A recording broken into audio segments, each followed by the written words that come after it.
Okay, this is an interview at the New York State Military Museum, Saratoga Springs, New York, 14th of June, 2005, approximately 1 p.m. Interviewers are Wayne Clark and Mike Russer. Could you give me your full name, date of birth, and place of birth, please? Edward J. Turner. I was born in Schenectady, New York. I'm looking at him instead of the camera. That's all right. That's whichever you want to do. All right. Well, I always have it. That's okay. Anyway, Edward J. Turner. I was born in Schenectady on April 13th, 1925, at 9:15 a.m. Whoa, okay. What was your educational background prior to entering service? I quit the high school in 10th grade when I went on 17th birthday. Okay. In April 1942. But I came back and graduated from high school. Oh, okay. I don't have too much education. Do you remember where you were and how you heard about Pearl Harbor? Yes, exactly. I'll never forget that. I went to, my father was poor, but he gave me enough money to go to the Proctor's Theater. And I watched the film. I don't recall the film, but as I was coming out about 2:30 in the afternoon, I saw people say, I said, I'm the kind of guy, I'm very gregarious. I said, what's happening? They said, did you hear the news? I said, what? What news? He said, Pearl Harbor. I didn't even know what Pearl Harbor was. Yeah, very few people did. Right. But anyway, I said, Pearl Harbor, yeah, what was that? Hawaii, Honolulu. I said, all right. Then I went home and I found out my parents hadn't heard on the radio. We didn't have a television then. No, there was no television in 42, that's right too. But anyhow, that's how I got it. Okay. Do you remember how you felt when you heard about this? At the 16th, just before I turned 17, naturally my country was attacked. I felt a little sad, but as a young kid, you don't feel it. Yes, you would older naturally, so the emotional part wasn't that strong. Yeah, yeah. Did you enlist or were you drafted? Yeah, enlisted. April, right after a month after Pearl Harbor. Oh yeah. Why did you pick the Navy? Well, I'll tell you a good story about that. About 6 to 8 months before that, I met a guy that was no chief petty officer from the Navy. See, I was thinking about joining the Marine Corps. And he was a friend of mine. But anyway, we talked one day. He says, you're thinking of, no, it was right after Pearl Harbor, I'm sorry, it wasn't 6 months. Right after Pearl Harbor. And he said, you're thinking about joining the Marine, young man? You should not do that, you should join the Navy. I said, why? He said, I'm an ex-retired chief petty officer. You got clean sheets, you don't go in the mud, you got good meal. I said, that sounds good. So he convinced me. I don't remember his name now, it's many years ago. Where did you go, so you enlisted in April of 42? Yes. Where did you go for your basic training? Newport, Rhode Island. Well, I'm sorry, wait. Yeah, Newport, Coddington Point. I remember it's coming back. Coddington Point, part of Newport, Rhode Island, for basic training in the United States Navy. You want to hear a story about that thing? Sure. Okay. It's funny in a way. I'm in this barrack, they have the Quonset barracks over here. The next barracks to me, in the middle of the night, we heard some guy screaming. It's a good reason why he screamed. I was screaming too. Then we heard gunfire. We thought we were being invaded. We found out that morning that this guy in the next Quonset hut, he was sleeping, he awakened, and a big wharf rat, like a dog, as big as a dog, was on his chest, and he cried, screamed, the rat jumped off. And we thought it was some kind of invaded. Of course, I wouldn't like the idea of a rat on my chest either, but that's the true story. Well, what about the gunfire? Well, the guards, they were young kids. They thought that, well, I don't know what they thought, I guess they thought we're being invaded or something. But hey, it was a hectic night that night, the first few days I was in the service. But I thought I'd tell you because it's a true story. A rat, I mean, he was a big rat. The guy claimed he was as big as the dog. Naturally, he probably was only this big. So what kind of training did you receive while you were regular Navy training? This was basic. Yeah, the basic, right. Did you go anywhere from there? No, I went to the ship, the USS Washington, that first ship. Now, was Washington, was that an older battleship? Or was that was commissioned May 15th, 1940. Okay, I thought that was. Well, I mean, not old. It was a couple of years old, a year or a half or something. Okay, where did you go to get on the ship? At New York City, I think it was Pier 92 or something, because I do remember this. When I got to the ship, I walked about a block away and I saw the Normandy had turned over. Remember the normally? Oh, I remember the hearing fire that, normally? It happened just before I got there. Well, I mean, how many days before, but and we saw it lifting over on the side. That's why I know exactly where I went on the ship. Right. Okay. What was your assignment on the Washington? I was a lookout. I had perfect eyes. Now I can't even see anymore, damn it. Not blind, but getting blind, I think. Yeah. Yeah, I was a lookout. I was sky lookout, then I was surface lookout, submarine first, and then they put me on sky look. Same place on a tower, counting tower. You know, way up, below the way I'm at. In fact, I wrote in this poem about the one part where the shell came over my head, a 15-inch shell. It didn't scratch my head, though. It hit the radar mast. I put it in it. Well, you can read. Once you read this here, you'll see that. Now, how many were on your ship approximately, the Washington? I think around 3,500. I don't know the exact figures, you know, battleship. Around 3,500, Okay. more or less. All right. It's a big battleship. Yeah. Now, what did you do? How long were you in port before it left? Approximately. Well, no, I got a good memory. My brother told me I got a remarkable memory. I don't forget almost anything about important. I think it was July 27th or 29th, we left at sea. And I got out in May, June, July, out of Connington Point. So in the middle of July, I got out of Newport, Rhode Island, Connington Point, boot camp, basic thing.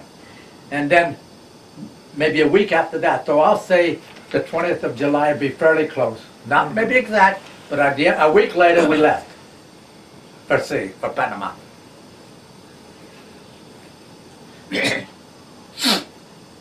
Okay.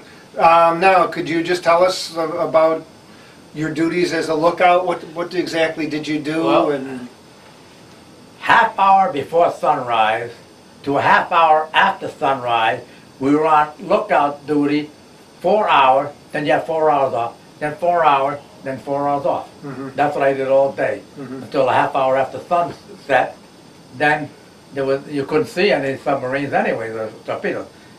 So therefore, I was there all day from, say in the summertime, the sun comes up about 5 or 6 in the morning, 5:36. So I went there about 4:30 to 5, and was on and off, 4 hours on, 4 hours off, all day long till after sunrise. And the other lookouts with me, you know. The fourth section, you had your binocular, north, south, north, east, south, west. That's a quadrant, you know that. yeah, so all of you, basically 4 at a time, just stood up there looking with your binoculars. Yes, positively. Positively. I also was on the boxing team. I was a good boxer, but anyway, that's another story. You don't want to know that probably. I was very good. I was a featherweight champ there. Well, Nobody that could was beat me. part of being on the ship. Oh, I was good. I had reflexes. Horrific reflexes. 8 years old, I still got a little bit of it, but I can't see anymore much. My eyesight is going bad. So were you just a champion on your ship or on? No, mine. Yeah. No, because during the war, as you undoubtedly know, it's difficult to fight smoke. It's called smoke. You were in the Navy? No. You were in the Navy? No. Well, they call smokers. You put out smokers, you know, you box the other guy. But, so I didn't have too many fights. I was amateur. But my trainer was the light heavyweight champion of New Jersey named Tommy Manuli. He was a light heavyweight champion in the 1930s. Forget what year he was a champ. But he thought I was good enough that if I wanted, I could have turned pro. I didn't want it. I quit fighting after the end of the war. But that's another story. Anyway, I got pessimistic a little bit. Oh, I still fight if someone come after me, though. I'm still able to fight. They'll kill me, but they'll have to kill me. I'm a funny guy like that. Now, how did you, when you were off duty, what did you do for entertainment on the ship? Sleep. Because, you know, I say... Okay, with 4 hours on, you usually say slept? sometime in the summertime, which was coming summertime when I got on there, because I got on there in July. So therefore, I didn't have a bed on the ship. Let me tell you, when I first got the first 9 months, I had to sleep in a hammock in the mess hall. And the cooks, when they got ready to start putting out the feed, they told us, get out of here, wrap up your hammock, and get out. So what else could I do? Take a shower, whatever I was doing, and wait till the time I had to go up to the lookout tower. I knocked the admiral. Did that count too? I saw you you wrote that here. Tell me about that. All right. This was the end of my tour on the Washington. February 1st, 1944, yeah, February 1st, 1944, 4:28 in the morning, off of Kwajalein Island. My commander was Willis Augustus Lee Jr., Rear Admiral, Commander of Battleship Pacific Fleet. He was on my ship. The Indiana was refueling, or about to refuel. You know the Indiana? Mm-hmm. Okay. She was coming across our bow, and the Admiral gave the order to make a third turn because of fueling operation. 4:28 in the morning. Boom! We hit the Indiana on I believe it was the port side, aft. They had 13 people killed. We had only 6 on my ship killed. But anyways, so then we had to disengage. We had 83.5 foot of our bow knocked off. So when I went up the lookout, I look at this little bow. It's all a jagged edge. And we'd only go 4 knots. So we were concerned about submarine attack and air attack. Mm-hmm. So we got to Majuro Island, Marshall, because we had finished the Marshall Island campaign then. Mm-hmm. So we went to Majuro. They made some kind of a half-ass bow. That's all I could call it. They don't mind me saying half-ass because of the truth. Anyway, something there. Then we proceeded to Honolulu, got a makeshift bow. Then we proceeded to Bremerton, Puget Sound. And then I got my first 30-day leave, 2 years in the Navy, my first leave. And I got off the watch and got transferred to another ship. How did you almost knock the Admiral over? Oh yeah, I'm sorry. I forgot that for a second, only for a second. Yeah. 4:28 in the morning, the accident occurred. Okay. I'm inside the ship, sleeping soundly. All of a sudden, we feel the whole thing, you know. I thought a torpedo attack, but anyhow. So I had to run to my battle station, which is, I told you, in the tower below the radar mast, because I was a lookout. So in the dark, I'm running from my quarters up the stairways, you know, and onto the deck towards the counting tower. And it was dark, but the Admiral, he was a small little guy, was out on the bridge area. He was looking up because he was taking analysis, what do you call it, damage control. Mm-hmm. So I heard his voice. I bumped over the guy because I was in a hurry to run. I knocked him over, and I never forgot it. Willis Augustus Lee Jr., wonderful man. He said, "That's quite all right, son. Get up your battle station." So I did. I accidentally knocked him over. Well, not purpose, because they would have court-martialed me if I did, you know. I didn't hit him, except I hit him, but not, Right. you know what I mean. Accident. That's straight. I thought it was funny in a way, not at the time, but now I do think it's a little funny. Now, what kind of actions was your ship engaged in? We're in the 3rd Naval Battle of Guadalcanal. Mm-hmm. There were 13 or 14 Japanese ships. There was 9 destroyers, I believe, and the battleship Hiroshima, because we sunk it. The only ship in the United States if you ever think of a dual battleship in the war. The Washington, a 7-minute duel. It's in my. I wish you would read this first, because this one I did it from memory before. Well, if you want to. You know. You want me to read this? Yeah, I'd rather you, because that tells more. All right. You know. All right, this is a poem you wrote after the war. Oh yeah, much Okay. after more. So you can read it out loud if you want to. He can Okay, I'll hear read it out loud. It's called Beyond the Glory. Yeah, that's what I named it. November 14, 1942, about 11:30 this night, our 6 ships entered Iron Bottom Sound to engage the enemy in a sea fight. A battle group of Nippon, a dozen ships of line, 13 I think there was, but that's it. battleship, cruisers, destroyers hugging near the shoreline. A strong fragrance of honeysuckle drifted I never over the forgot sound. to this day. From Salvo, Tulagi, Russell, and Rennell Islands They're the one that rings the Iron Bottom Sound if Mhm. you've never been there. to Guadalcanal and all around, the horrendous night was about to begin, especially for our destroyer screen, Yeah. the Benham, Benham, Walk, Preston, and Gwynn. Right. The battleships Washington and South Dakota right in line. This night would not be kind. The night sky was soon ablaze with heavy gunfire. In minutes, the Benham, No, the Or Walk. Preston, and Gwynn were on fire. Right. Within 5 minutes, the 3 were sunk, except Right. the Gwynn damaged a floating hunk. Yeah. Hulk, I think I put that there. No, you have Well, not. that's right. Anyway. We passed over where a few moments before were 3 great ships. The screams of the wounded and dying was heard in a great hardship. Hold it. Okay. We could not stop to give help as soon as they began to drown. Never more would they homeward bound, going to their watery grave beneath the iron-bottomed sound sea waves. Yeah, something. The second naval battle for Guadalcanal Second or had third, I forget begun, which one it a was. frightful night You for can check us the and the record. rising sun.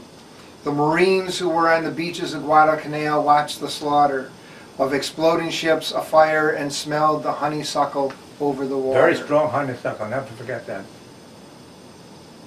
I thought about naming the poem Honeysuckle Rose. There's a second page. Okay. Yeah, the second page. Iron Bottom Sound lies off north coast of Guadalcanal, ringed by the islands of Salvo, Tulagi, Russell, and Rennell. Right. An inferno. More ships lie at her bottom than anywhere else I know. Let me interrupt you 1 second. Sure. There are 48 ships sunk at Iron Bottom Sound. 24 American, 24 Japanese. I want to correct you. A testimony to the ferocity of the battles of Guadalcanal, a great sorrow.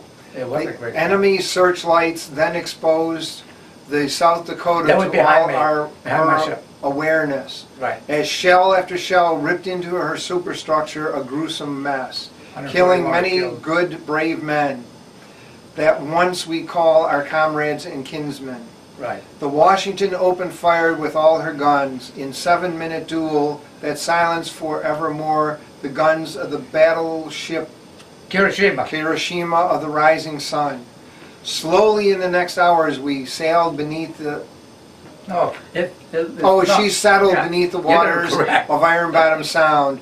And as she joined the Benham, walk and Preston in the compound. That's the compound about him. In my lookout station, about a dozen feet below the radar, a shell pierced the radar like a shooting star. About the witching hour, we began at full speed to zigzag to avoid Zigzag. Yeah. Avoid the Torpedo. destroyers. Kagero and Oshio And Tagero's That's a torpedo Japanese. attack with joy. As with their bouncing off our wake, we managed to zigzag between the islands to make a clean break as we entered the open sea once again, away from Iron Bottom Sound and the bloody stain.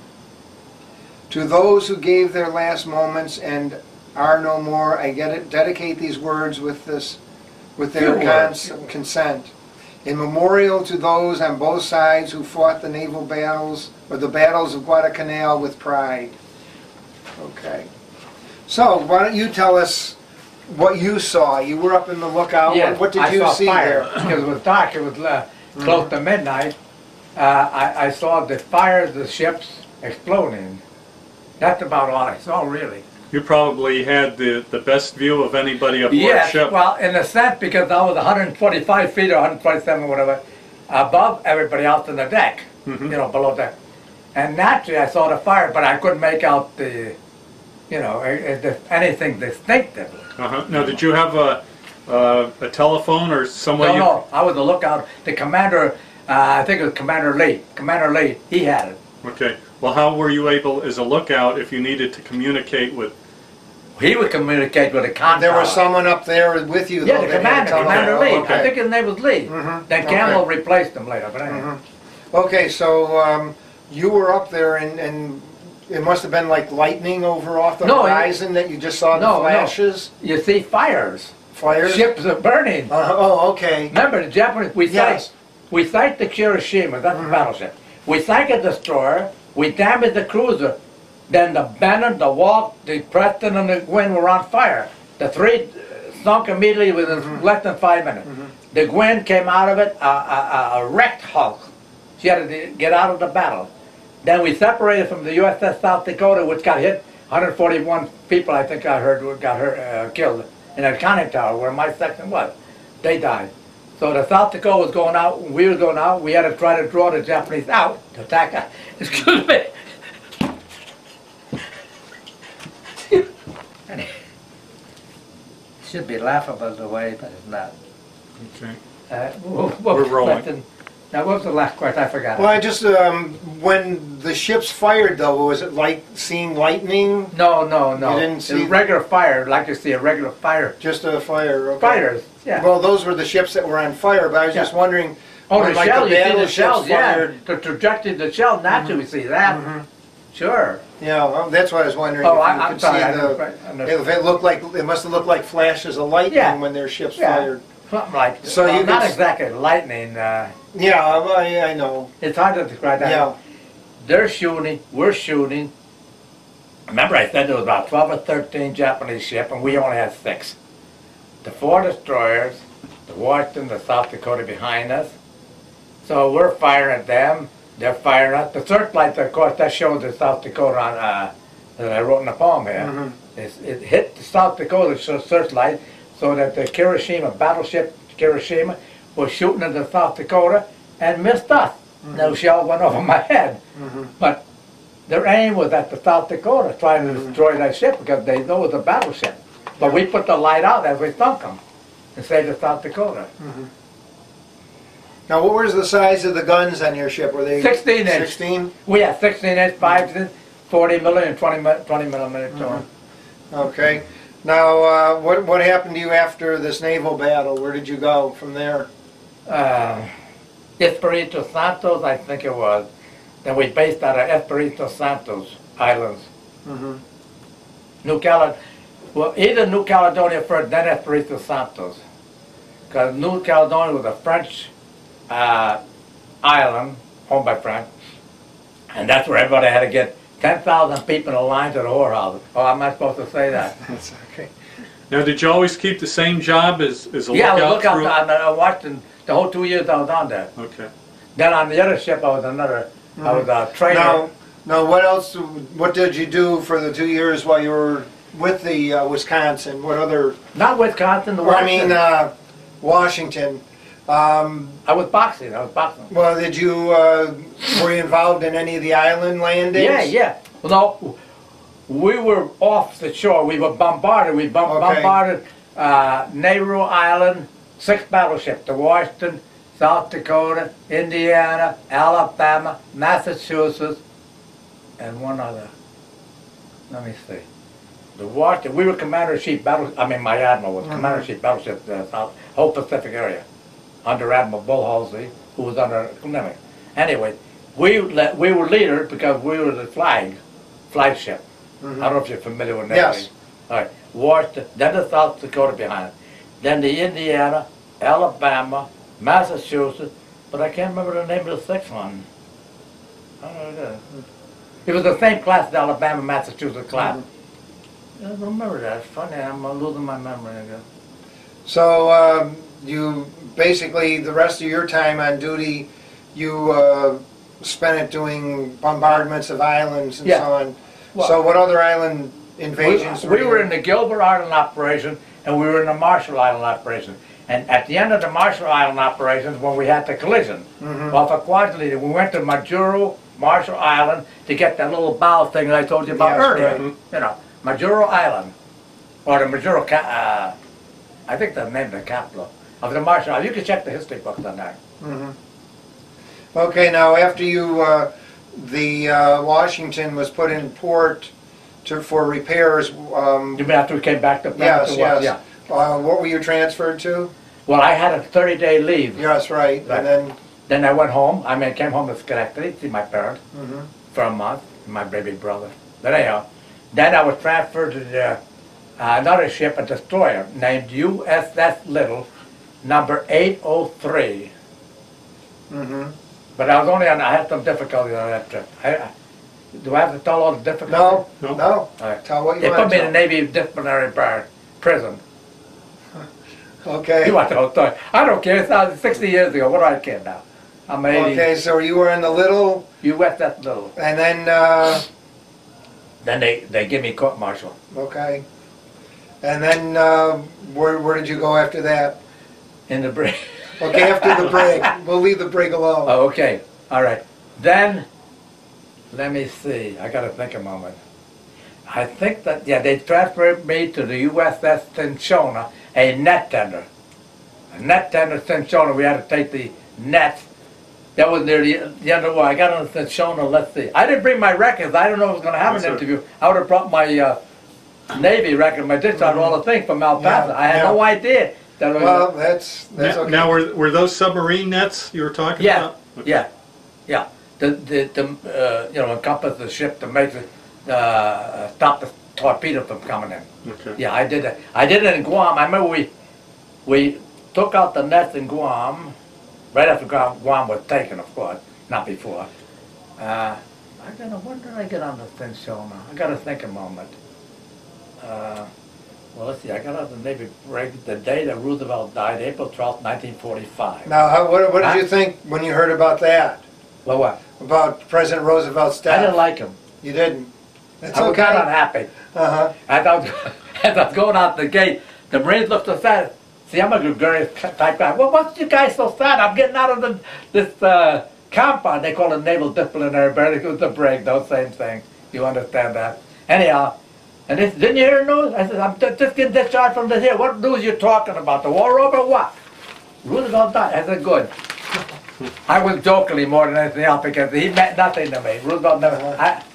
I could be a Democrat anyway. I voted for Harry Truman, though I will say the first election I voted for Harry Truman. But anyhow, yeah, it didn't mean so much to me. I was glad to get out of that place. 3 guys were killed by those rotten guards. They hated us Northerners. Those Southern guards from Carolina, they used to call us son of this motherfucking everything. You Yankee bastard. And they didn't have any love for us. Our own Marine guards at the compound. But anyways, then I got out there. And then about a week or two later, I think it was the end of April, possibly first by, they sent me to Cinchona, Cinchona, Cinchona, net tender, 162-foot net tender ship. They didn't trust me on a big battleship anymore. I don't want to go back to battleship anyway. Now, what rank were you at that point? I was up, I got the Coxswain, which is the boat that made third today. In our day, they call it Coxswain. That's equivalent to a sergeant in the Army. Okay. The 3 things. So then they busted me down to apprentice seaman again, the lowest you can get. Then I worked myself as a second seaman second class, then seaman first class, and then they transferred me to storekeeper department, and they said, how would you like to re-enlist? I said, I don't want to re-enlist in anything. So we'll give you a third, petty officer third class. No, I don't want to re-enlist. I said, thank you. Give me my discharge, give me my couple of dollars I have coming. I'm going home. Now, what did you do on the net tender while you were in there? I was, what was my job? I don't remember. What the, I was in the deck department. Yeah, I did deck work. Yeah, I must have. Okay. Yeah. Okay, when were you finally discharged? August the 13th, 1946. Oh, Fidel Castro's birthday. Do you remember where you were in your reaction when you heard about the bombings of Hiroshima and I was on the Nagasaki? Pacific on Cinchona. What was the reaction on the ship? I can't think I had any reaction. No? Neither. I didn't understand what an atom bomb was. Yeah. I was let's see, I was 20 years old then. 21, I think. Yeah, 21. I didn't understand what a bomb was. Something about a bomb, good. I'm glad the war's over, that's all. Not real elation or... I don't remember any real emotion too much about it, yeah. Okay, where were you discharged from? Annapolis, Maryland, I think. Yeah, it was in Maryland. I think it was Annapolis. Yeah, that was the last shore duty. I had a little time shore duty. That's when they were going to make me a storekeeper. I wanted to make me a storekeeper if I were a real storekeeper third class. And then I got discharged from that. That I remember. But besides that, you can't remember every little thing. Even my brain, I can't. All right.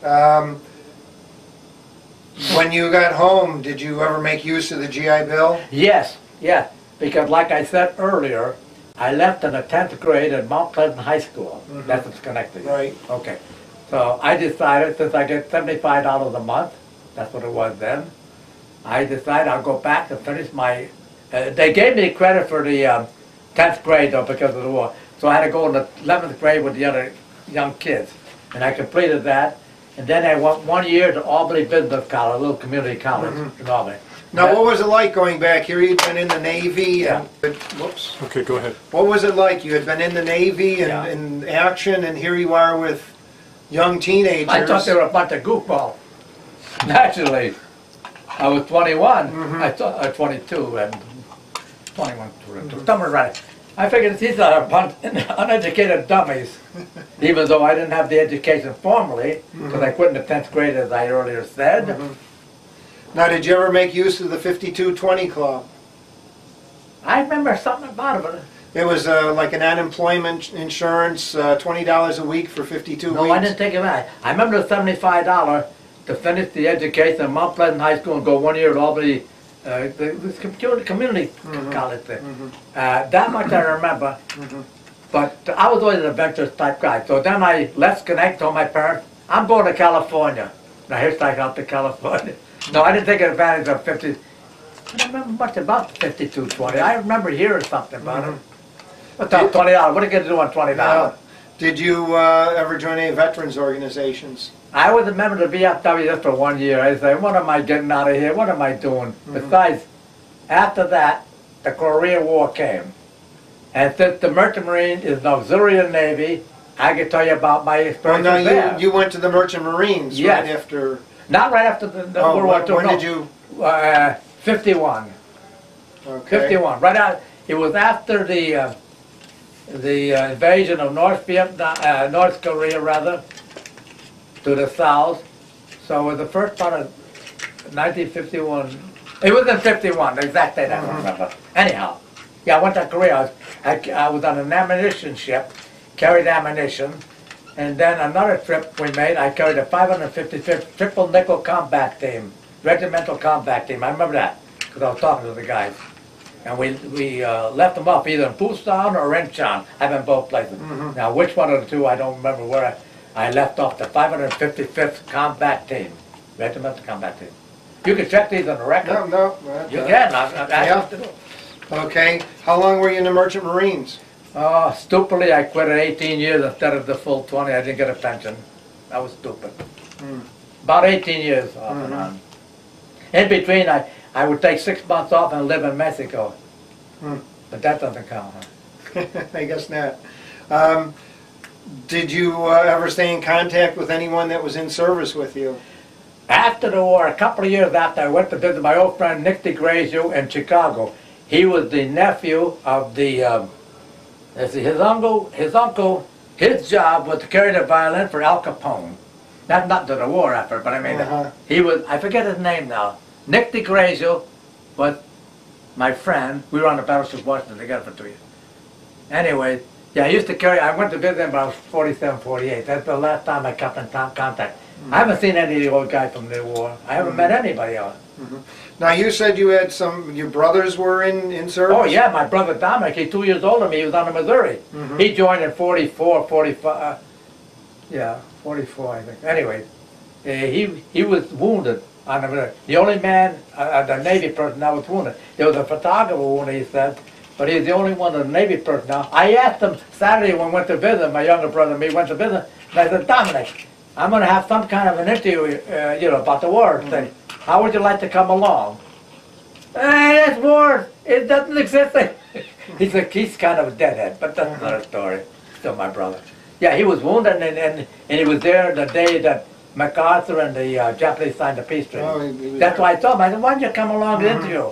It's not going to cost, not going to charge you anything. That's his attitude. He's a deadbeat. How do you think your time in the service changed or had an effect on your life? I would have been a better man if I didn't go in the service, I think. Two factors are involved. The war and the death of my baby sister when I was 12 years old. Never forgot Jean, my sister.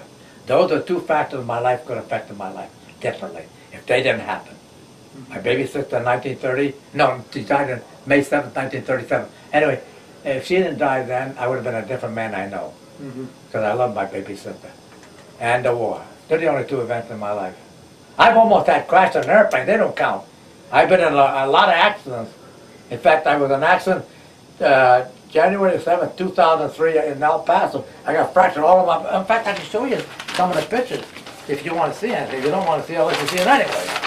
Yeah, you can see my body. Oh, God. Yeah, look at my body. God. January 7th, that's me. And then I finished cancer January 18th of this year. What did you? We're not putting these on. I was a passenger and the car. Oh, The other guy was driving. oh boy, I guess Yeah, I got you got banged beat up. up pretty bad. Yeah, I did.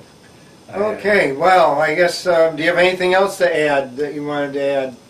Maybe. Only thing, the Merchant Marines that I was carrying ammunition in the 555th Combat Team, if that's important because it wasn't the Navy during the Korean War, it was Merchant Marine, which is an auxiliary of the Navy, so in one sense it's part of my war record. Right, You know, yeah, I was 18 years in the Merchant Marine. okay. You Yeah, got to see most of the world, I bet. oh, I've seen a lot of places, especially the Merchant Marine. That's nice. I've never been to Australia. We were off there during the 1943 when I was in Washington. We was 200 miles from Australia. Then we get order. There's a Japanese task force on the loose. We got to chase them. 89 days at sea without seeing land, and we didn't catch them. We didn't catch them. Did you ever get to see any USO shows at all? The who? USO shows. Oh yeah, yeah. I saw Nat King Cole, Lorraine Day. Yeah, and when we came back to the States only, naturally. Not when we were out there. I didn't see any. No. Yeah, the Hollywood Canteen. Yeah, I remember Lorraine Day was kind of. I told my brother she was not beautiful at all. I didn't. I remember I told them they could tell you give her.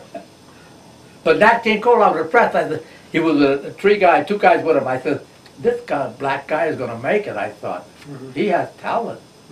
That I remember. That was 1944. 44 because after I came back to leave, yeah, after the collision. Yeah, Okay, well, thank you very much for your interview. that's quite all right. Okay.